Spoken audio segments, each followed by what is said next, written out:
Hi George, this is Fiona O'Murphy, and this is my video for the midterm 1. I'm starting with chapter 1, question 24, which asks to find the volume of the interior of a house, which is 50 feet long, 26 feet wide, and 8 feet high.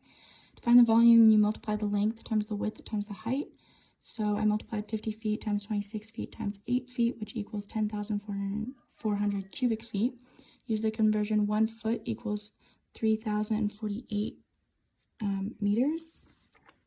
And so I found that 10,400 cubic feet equals 294.5 cubic meters. So then I used the conversion 1 meter equals 100 centimeters, and I found that 294.5 cubic meters equals 294.5 times 10 to the 6 cubic centimeters. For chapter 2, I did question 1, which asked to find the average velocity for 5 different time intervals. And here we have a graph of the change of position over the change in time. So to find the average velocity, you take the change in position over the change in time, which can be found by subtracting the final position, or found by taking the final position and subtracting the initial position, and dividing that by the final time minus the initial time. So for part A, the time interval is 0 seconds to 2 seconds. The final position at 2 seconds is 10 meters. And the initial position at 0 seconds is 0. So 10 meters minus 0 meters over 2 seconds minus 0 seconds equals 5 meters per second. Part B is the time interval is 0 seconds to 4 seconds. Using the exact same method, I found that the average velocity is 1.25 meters per second. Part C, the interval is 2 seconds to 4 seconds. Using the exact same method, I found that the average velocity is negative 2.5 meters per second. For part D, the time interval is 4 seconds to 7 seconds. The average velocity is negative 3.3 meters per second. And part E, the time interval is 0 seconds to 8 seconds. And the average velocity is 0 meters per second, which makes sense since both the final position and the initial position are 0. So the change in position would also be 0, the displacement would be 0, and so the average velocity is 0. Chapter 3, I did question 7, which asks to find the width of a river. We are given D, the distance, which is 100 meters, and we are given this angle theta, which is 35 degrees.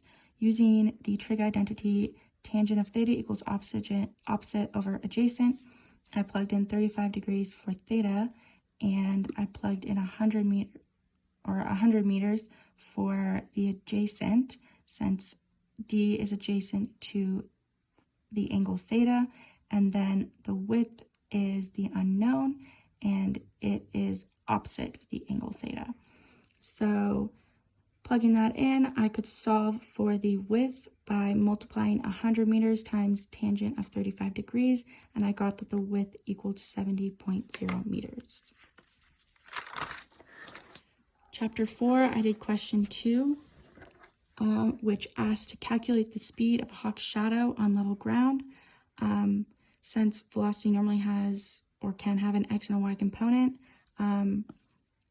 however, the speed of the shadow on the level ground, that indicates that we are just looking for the velocity in the x component, of the velocity.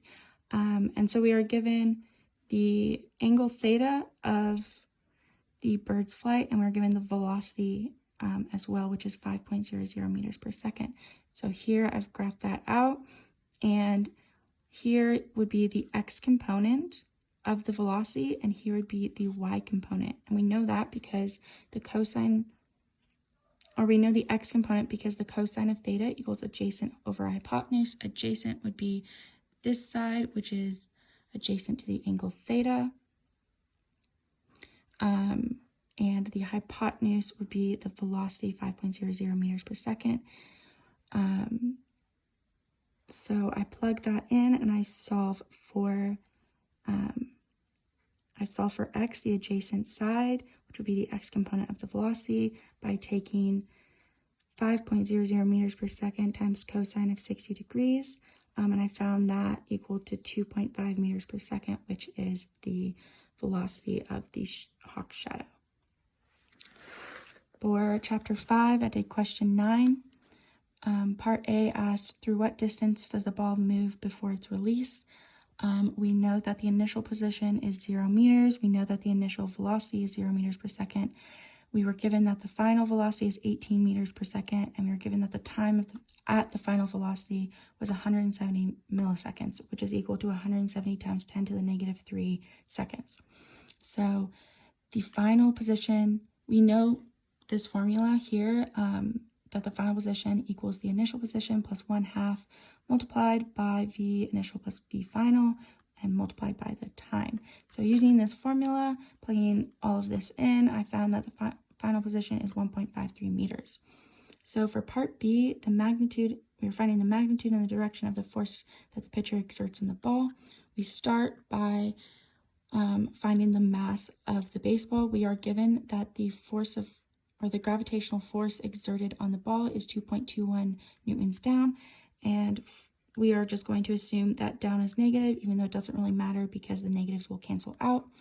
And so we're going to solve for the mass because we know that force equals mass times gravity. Here the force is gravitational force, and gravity is negative 9.8 meters per second squared. Gravitational force is negative 2.21 newtons. Solve for mass, and we get 0.226 kilograms.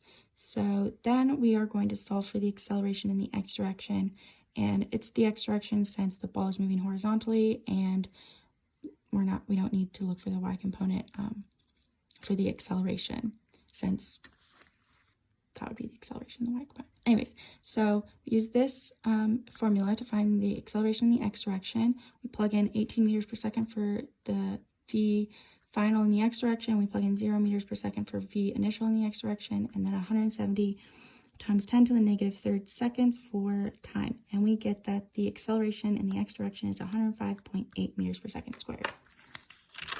So now we want to find F1. We want to find the force that the pitcher has exerted on the ball. In order to do so, we are going to find the sum of the forces, which equals the force that the pitcher exerts on the ball plus the force that the earth is exerting on the ball, or the gravitational force, you could say. So that's F1 and F2, and we know that force equals mass times acceleration. So we are going to split this up into two components. The x component, we're going to take the sum of the forces in the x component, which is the x component of F1, and the x component of F2, which would equal the mass times the acceleration, the x component of the acceleration. And so here we know that the x component of F2, which is the gravitational force, is 0, since the gravitational force is acting downwards, and therefore there's no horizontal component for F2. And so using this, we know that the x component of F1 is equal to mass times the x component of, or AX. And so on the previous page, we solved for the mass of the baseball, and we solved for the acceleration in the x direction. Plug in 0.226 kilograms, multiply that by 105.8 meters per second, and we get that the x component of F1 is 23.9 newtons. Now for the y component of F1, we take the sum of Fy equals F1y plus F2y equals MAy. So here we know that the acceleration in the y direction equals 0 because the ball is only moving horizontally and therefore has no net acceleration in the y direction. So we were also given that the y component of F2, which is the gravitational force, is negative 2.21 newtons. We were given that, so we can plug that in for F2y, and since ay is 0, this is 0, and so F1y equals 2.21 newtons, as you can see here. So now to find the magnitude of F1, we can take the x component that we found for F1 here and the y component for F1 here that we found here. And then we take the square root of F1x squared plus F1y squared to find the magnitude, that's 23.9 newtons squared plus 2.21 newtons squared, all under the square root. And we find that the magnitude that the pitcher exerts on the ball is 24 newtons. So now to find the direction of the ball, we use the x component and y component of F1. So here's the x component, 23.9 newtons. Same here, 2.21 newtons is the y component. Technically that would be going up, but it's the same thing. So here I use tangent of theta equals opposite over adjacent, and we are going to solve for theta. So opposite angle is 2.21 newtons. The adjacent angle is 23.9 newtons. I take the arctangent of 2.21 newtons over 23.9 newtons, and I find that at 5.29 degrees, that's the angle at which the ball is going. So, yeah. For chapter 6, I did question 1. We are given a string that breaks from the ceiling if the mass of the object at the end of the string is greater than 25.0 kilograms. So we want to find T max, and we can do so because the sum of the forces here equals T minus mg. And at T max, it will equal mg. So we set those equal to each other, and we know that the mass is 25.0 kilograms, and then we know gravity is 9.8 meters per second squared. Here we're assuming that down is positive. It doesn't really matter. And then we solve for the mass tension, maximum tension of the string, which is 245 newtons. Now we are going to take the same string, and it is going to move in a horizontal circle, and the mass of this object is going to be 3.00 kilograms, and the radius of this circle is 0.800 meters. And we are trying to find the range of speeds that this object can have before the string breaks.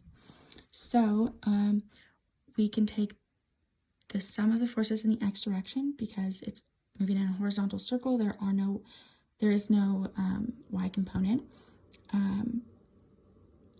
So the sum of the forces equals tension, which equals mass times acceleration. And in this case, the acceleration is centripetal acceleration. And then we know that centripetal acceleration equals velocity squared over the radius. So we can plug that in for centripetal acceleration. And then since we want to find the max speed that this object can have before the string breaks, we can plug in the maximum tension that we solved for up here and solve for the velocity. So here, Vmax equals the square root of 245 newtons multiplied by 0.800 meters all over 3.00 kilograms. And that equals 8.08 meters per second. So the range of speeds for this object is 0 meters per second to 8.08 meters per second. Lastly, chapter 7, I did question 5. This is asking for the work done on this block by 3 different forces. Here there is a force applied, there is a normal force, and then there is the gravitational force. And so we are given d, which is the distance that this block moves, which is 2.20 meters. And then we're given the mass of this object, which is 2.50 kilograms. We're given that this force applied is 16.0 newtons, and that the angle of the force applied is 25.0 degrees. And we're also told that this is a frictionless scenario. So for part A, we're asked to find the work done on the block by the applied force. And so we use the formula force times the change in R, which is just the change which is the displacement, multiplied by the cosine theta. And theta is basically the angle between the vector of the force that we are measuring, between the angle between the vector of the force that we're measuring and the vector of the displacement. So here we can plug in 16 newtons for the force, we can plug in 2.20 meters for delta R, and we can plug in 25.0 degrees for theta, since it's 25 degrees that the applied force, between the applied force and the vector of displacement. So multiplying that all together, we get that the work done on the object by the applied force is 31.9 joules. So for part B, we are trying to find the work done on the block by the normal force exerted on the table. And here, the only thing that is changing is the angle of the vector of the normal force and the angle, or the angle between the vector of the normal force and the vector of displacement. So here is 90 degrees. So if we plug that in, that's the only thing that's changing. If we plug that in, we know that cosine of 90 degrees is 0, and so we just know that the work on the done on the object by the normal force is going to be 0 joules. So for part C, it's basically the same thing. We're looking for the work done on the block by the gravitational force. Here we can see that the angle between the vector of the gravitational force and the vector of displacement is 90 degrees.